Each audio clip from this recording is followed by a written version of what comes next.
for those who have not had the honor of being in Atlanta and seeing how amazing this lounge, this venue is, it's epic in here. I gotta know, do you have a blueprint or a secret formula on how you select your venues? No, honestly, this came actually, this venue was here. I know the guys that built this venue. I know them very well. Why I selected this venue to do the event was I looked at the way the event was produced, right? And the promoter before me, right? All due respect to him, he's produced a lot of events, but the venue was too sexy for the party that was being produced in. It was the same cookie cutter. It was being produced as a Saturday night party, as a commercial party, as opposed to a sexy Thursday invite-only party. So when I took over it, I had to really switch that around, because the perception of people were, the long lines, the cookie cutter thing. Artists were being booked every week, and it was being promoted like it was a standard thing. And to me, I think as a promoter, I understand All-Star, Super Bowl, and all those things, because that's a different animal. But as a weekly promoter, if you did an artist every week, you're weak to me. Because they're not coming for you, they're coming for the artist. Obviously, because if they came for you, you wouldn't need an artist every week. So for 6 months of producing this event, I've done one artist, and I did it as a Duce event last weekend, because that was something Duce and me agreed that we wanted to do, and me with the club and everybody. But in the 6 months, I never did an artist. I did socialites, I did great ideas, like we did parties with Fela, we did parties with a bunch of different cool things that we did, and it's been packed. It's generated money, so even the investors in the club and everything are like, wow, you're generating profit with so little overhead. How are you doing it? I said, because I'm giving people an experience. Even my All-Star party, when we did it, All-Star this year, yes, I did the Lil Waynes, and I did the T.I.s, and I did the Chris Browns and the Futures, yes. But I spent $1,500 a night, right, just to have confetti. And people didn't understand with that money. At 1:30 every day, poof, that shit went up. The crowd just went wild. It's the little things that people don't get, that they don't understand. The experience in the party is what they don't get. So it took me a month to reprogram Atlanta for what this party is, and now this party is running on its own. Doesn't need artists. The funny thing is, when we did artists, it didn't do much more money. It really didn't do that much money. It was the same numbers. It's just the difference is people are standing there like this, so they're not partying anymore.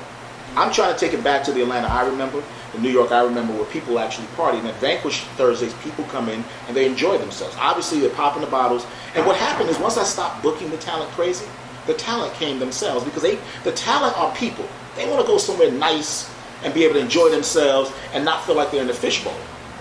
And that's what they do in certain parties in New York and certain places they go. So I'm trying to bring SL to Atlanta, or Greenhouse to Atlanta, and not just the same old marketed party. Oh, we're going to book radio, book a rapper, put flyers on the street, send out an email campaign, welcome to parties.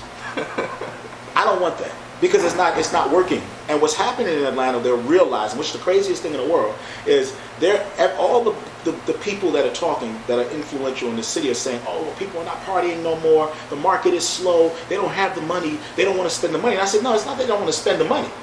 The parties are whack. So if you have a whole bunch of parties that are all the same, you got one person driving the marketing, everybody following the same suit, what do you have there? You have a whole bunch of bullshit parties. So what happens to people? They don't want to come out, because they don't want to deal with, if I go to this club, that club, and that club, I get the same exact 5 DJs, the same regurgitated athletes, the same regurgitated rappers, the same regurgitated radio personality, and people say, oh wow, same records. I've sat in clubs and say, okay, so next he's going to play Lil Wayne, next he's going to play T.I., next he's going to play this record by Baby. Next, I can read these guys' programming. And that's what's killed people wanting to go to the club, because it's like, what am I going to get out of it?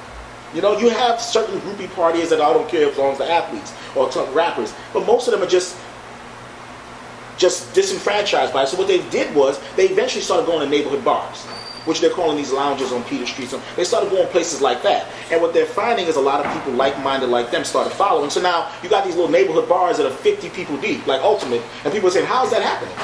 Because it was an alternative to your ass.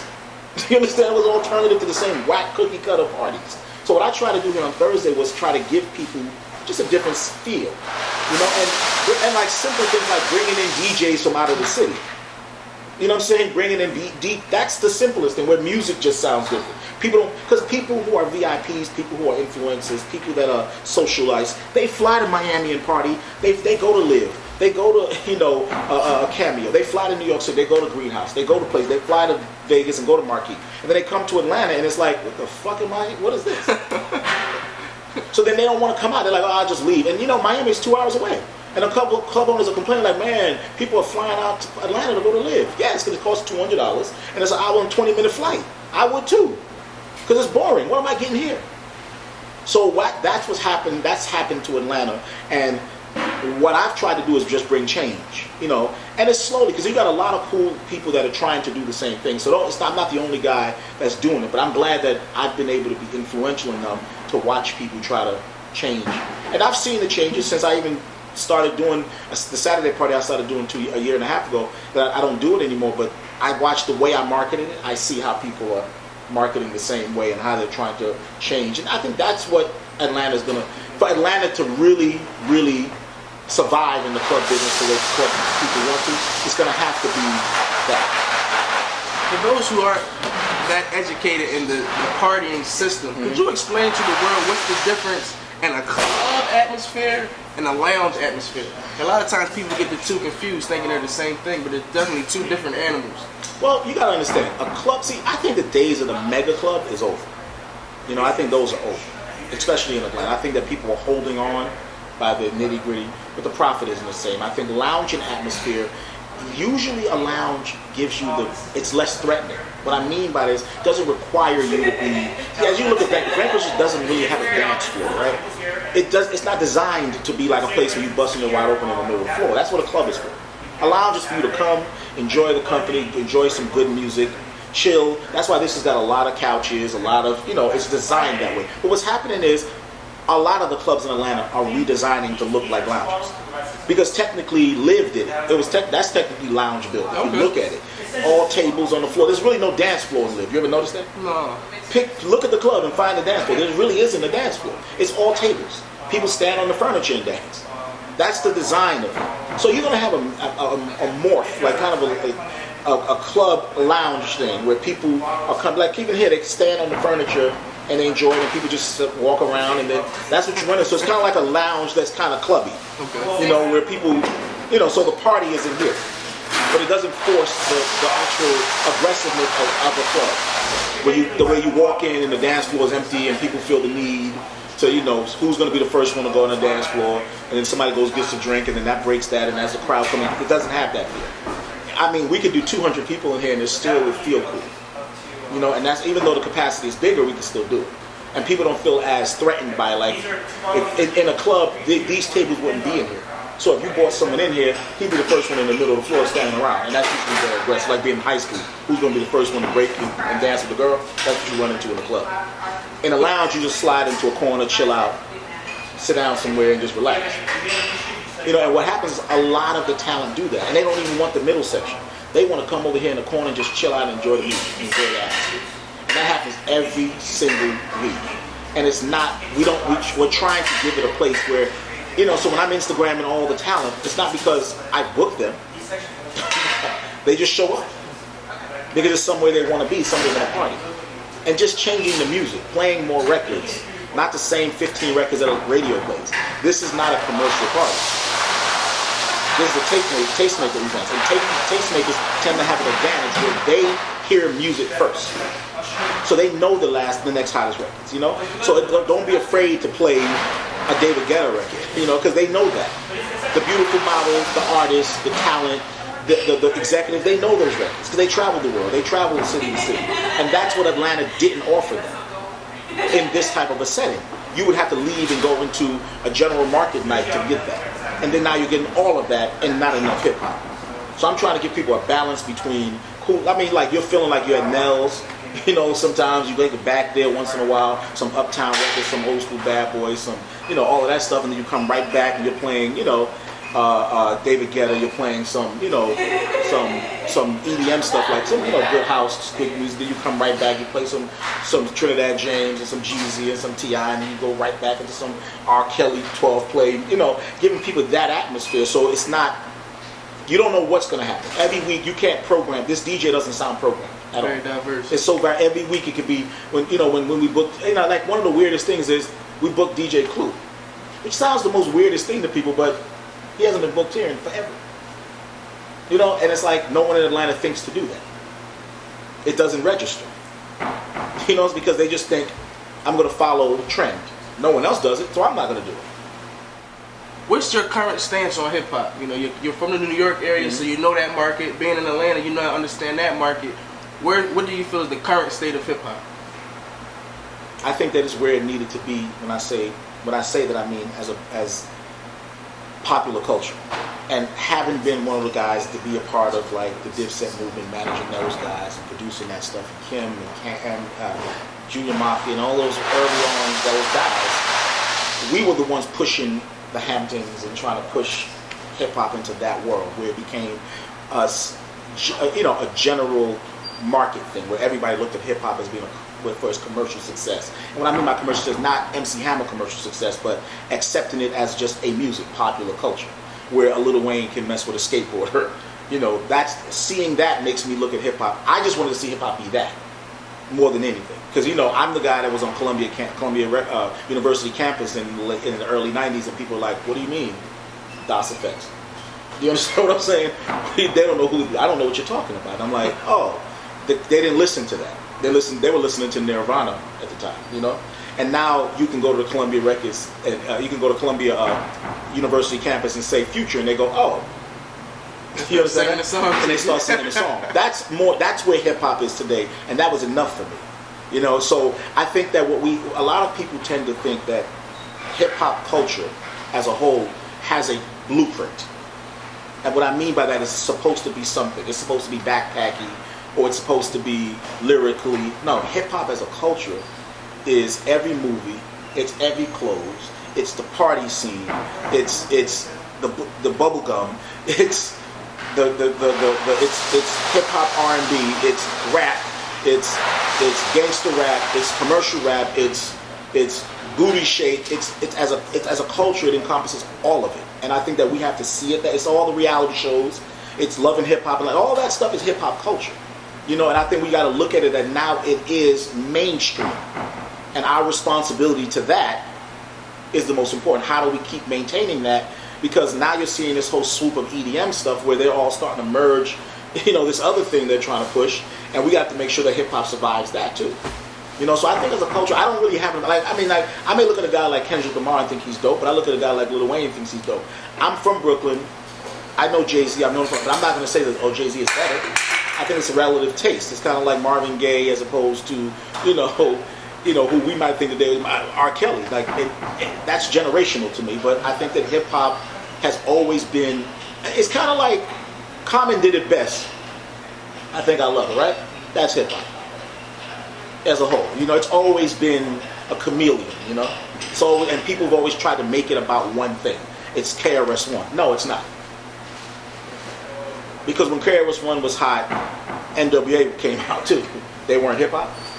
They definitely were hip hop. So when Public Enemy's only hip hop? Not at all. No, you had it all. Hip hop is a culture. It's Major Damage. It's Cross Colors. It's Prada.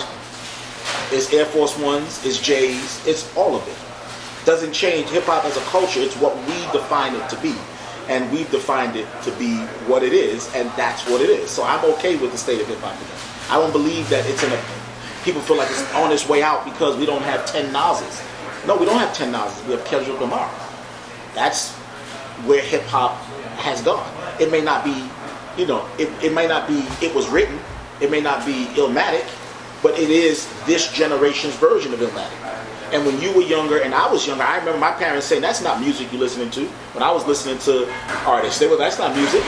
You understand that? This is music.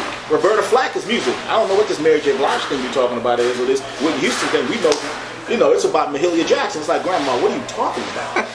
You understand? I respect your music, but you can't tell me she's not talent. So I think as we get older, and I think as we begin to grow, I don't think we should identify hip-hop as it has to be this.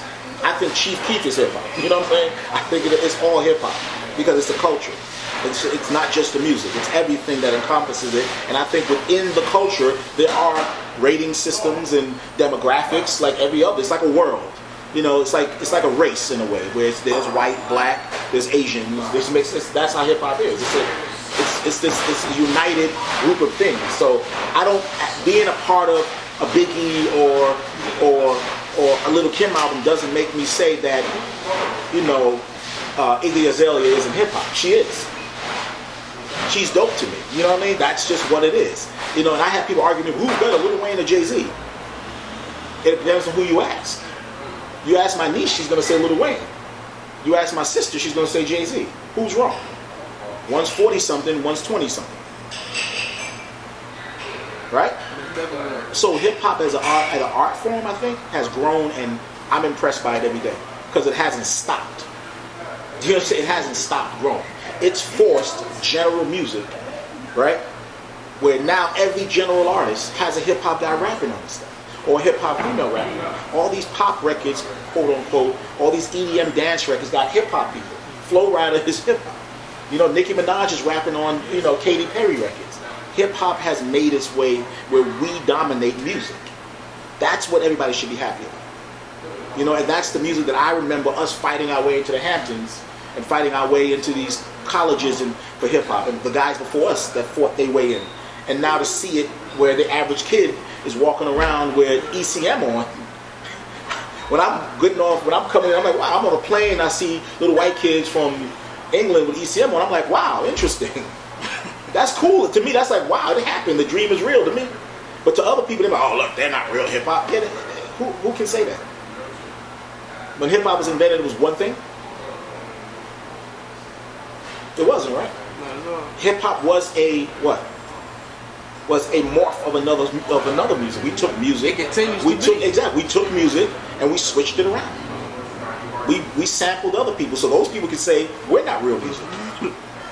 So I don't think that is an answer to say hip-hop is something. Hip-hop is like, you know, and not a bad thing, but it's like a virus, and it just keeps growing and growing and cannibalizing.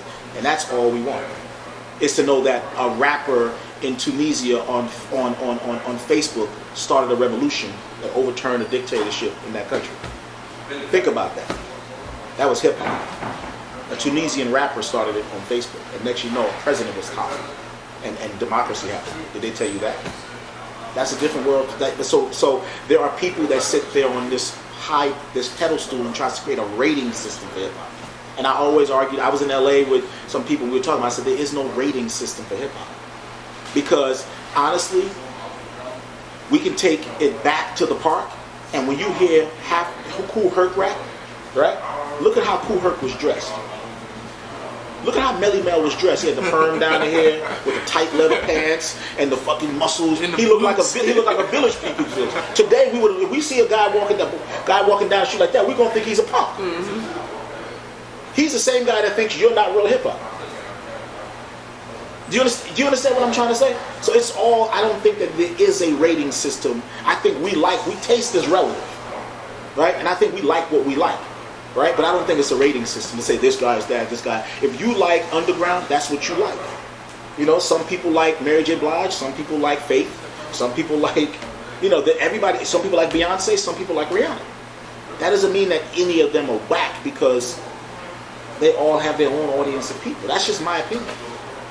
I think people lack talent, but I don't think that has anything to do with what hip-hop is. Do you understand what I'm trying to say? I think hip-hop as a culture is what it is.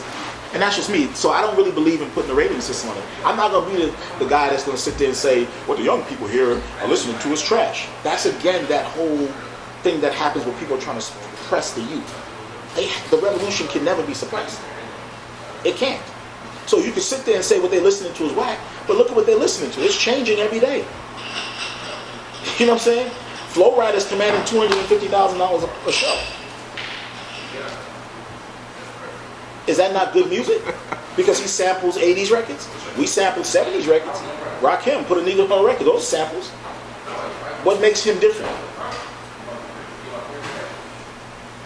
We say he can't rap. Does Marky can rap? They damn sure kind of the same. I'm just asking. So to me, it's like, I think it's generational. And I think we have to all open our minds that the younger people, the youth, has their own thing. And we have to allow them to cultivate their own thing. And I think us trying to set our rating system or our taste against young music that we can't even relate to makes no logical sense. because that's what our parents did to us. Their parents, when they, their parents did to them. You know what I'm saying? And that's all it is. But I think that, these kids today are doing real cool things, right? The retro is back in, so they're back into the same leather pants that, Kool Herc used to wear. They're back into a lot of the, the J's are back. Like, I laughed the other day because I seen people talking crazy about J's, and I'm like, I still got the original ones I bought 16, 17 years ago in the box. Y'all want these? Like, when I copped them, we paid $89 for them. You still want these? Now they $200. $300, $400, people going crazy for them. I'm like, I still got them. So I respect the fact that it's all making I'm not that old, I'm 38 years old, but I respect the fact that it's all making a turnaround, so I like it. Shout my hip hop since 1987, niggas. Hip hop since 1987.com.